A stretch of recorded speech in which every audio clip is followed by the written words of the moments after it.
G'day guys, this is Rob from Troutlore.com.au. Today we are tying the Stickie 3.0 caddis fly. This is a nymph that we came up with almost a year ago today, and it was designed for getting into those really deep, clear pools, sight fishing for large fish that needed something to get down fast and imitate a stick caddis, but still had the weight to it to get down. So today we'll go through and show you how to tie it. It's become very popular in the last 12 months. Caught a lot of big fish. Myself and Scott McPherson from Indulgence Flyfishing have really put it to the test, and it's proven itself, and a lot of people have been asking for this video. So here we go.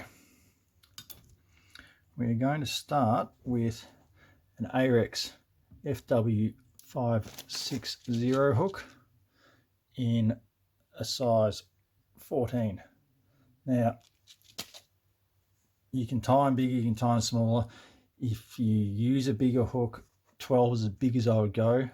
Anything else, you're going to have to upsize the bead, and you're probably going to end up knocking yourself out with all the weight you're slinging around. So here we have a 1/8 or 3.2 millimeter tungsten bead in black nickel finish. And then we're going to come in with vise 8/0 thread in black and start by covering the hook shank with thread wraps down to the hook bend and then back up to the eye again. Trim off that excess. Now, to make the extended body for this, we are going to use a paper clip. We will snip off the bend there and snip off the bend there to make that little shank. That's going to give us about double the length of the hook shank. You'll see that there are sharp edges on that now. So what we're going to do is feed that flattened sharp edge into the hollow behind the bead and then start our thread wraps there. If you leave that exposed, you're going to end up nipping the thread on it, and it will cut the thread and the whole thing will come apart mid-tie. So you get that tucked into the rear of the bead there, and then touching wraps will work our way back to the hook bend and just keep on going a little bit past where it starts to form that V, just to fill that gap a little bit. Then come forward, make sure we've completely covered, bound that down so it's not going anywhere, and then come forward, just fill in that gap at the eye, just being gentle here not to cut the thread on that sharp edge.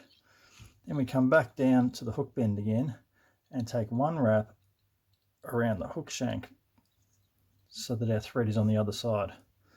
Then we take the hook out of the vise, turn it round and back in again, and since we've wrapped that thread around our hook shank, we can now change the direction of the thread and continue wrapping as we were.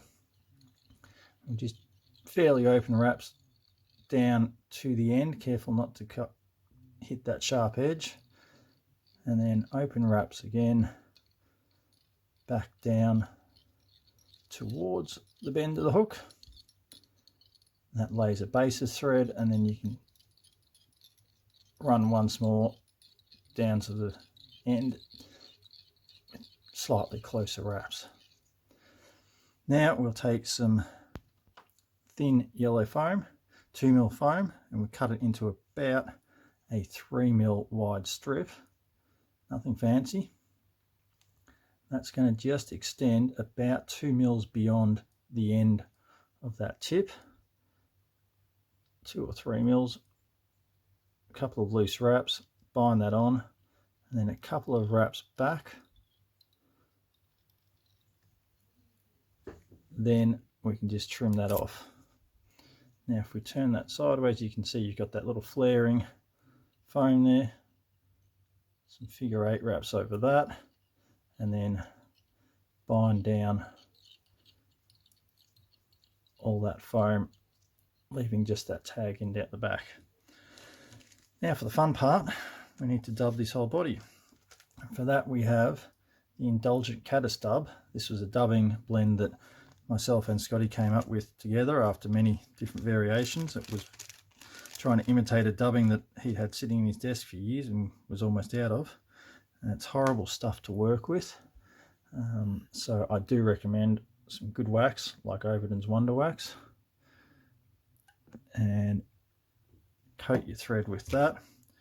And this dubbing has a number of different dubbings blended into it, so it's got all different textures and a range of different colors to it, and that's what makes it a bit of a pain in the neck to actually work with because of the different textures, but it gives us great results. So we're going to start with a thin dubbing needle and start wrapping just gently at the back there, so you don't pull that off the edge and bend the foam down, and then make sure we're covering the foam the whole way through. That's going to be quite thick through there because you've got foam underneath it.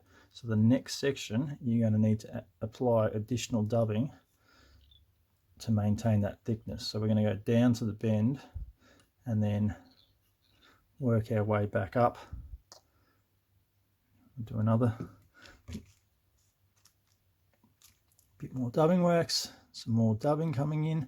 You'll notice that this dubbing, as I pull sections out of the bag, will have some slight variations in colour, and we've left it that way when I've made up the blend so that you get some variety throughout the body of your caddis, and it's not all totally uniformed, basically, because no caddis I've ever pulled out of the stream is the same as another one. So once we get down to there, we're going to do one wrap again around the hook shank,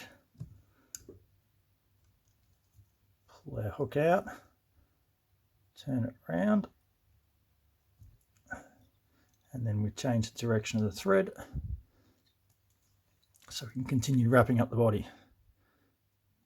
Another application of wax, and we'll come in with some more dubbing, continue creating that noodle. Just keep doing this in small sections. So I'm going to go up to the eye and then just work back down to the bend, and then again more wax, and extend the length of that dubbing noodle. And with that base coat of dubbing up to the eye and back, we can now start working at applying more to create an even body the whole way up. We don't really want to taper on this. We want to create just a smooth, even cylinder of a body. It's that long, thin silhouette matched with the bright head popping out the bottom that tends to get the fish's attention. Once we get up to the eye, we're almost there. We just want to put a little bit more dubbing on just to fill that gap behind the eye. So just a little more. That should about do it. Then quick half hitch behind the eye just to hold that in place, and then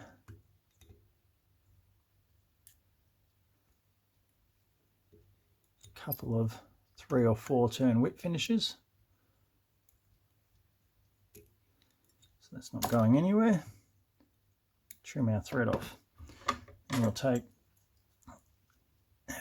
our hair scissors and we're just going to trim the excess of this dubbing down the length just to smooth it out, working our way all around the body. Now you find a lot of classic recipes for stick caddis flies will suggest melting or burning the dubbing at this stage with a lighter. I don't do that with this. I just trim it out to get it nice and slim. Then you'll find throughout the day as you're fishing it, when more fish have eaten it slowly, it starts to get chewed out and you get fibres coming out of it again. And it still continues to fish really, really well with those excess errant fibres. So then, to finish it off, we just need to pop a little drop of head cement on that thread just behind the bead there. And there you have it. A very simple fly, easy to tie, takes a little time because of all the dubbing, but works a treat. The extra weight from that weighted extended body really gets it down fast. You'll notice the weight when you're casting it, you get used to it pretty quickly, but it catches fish. They simply can't say no. It's caught more fish for me this season than any other fly, and I'm expecting it to do a lot more in the coming seasons. So there you go, tie yourself up a few, catch a few fish. Thank you for watching. As always, if you liked the video, like it, subscribe to the channel, and if you need the materials, you can find them through the Troutlore website, and I'll have a list of materials down there below the video with links to all those products in the shop. Thanks again, and happy tying.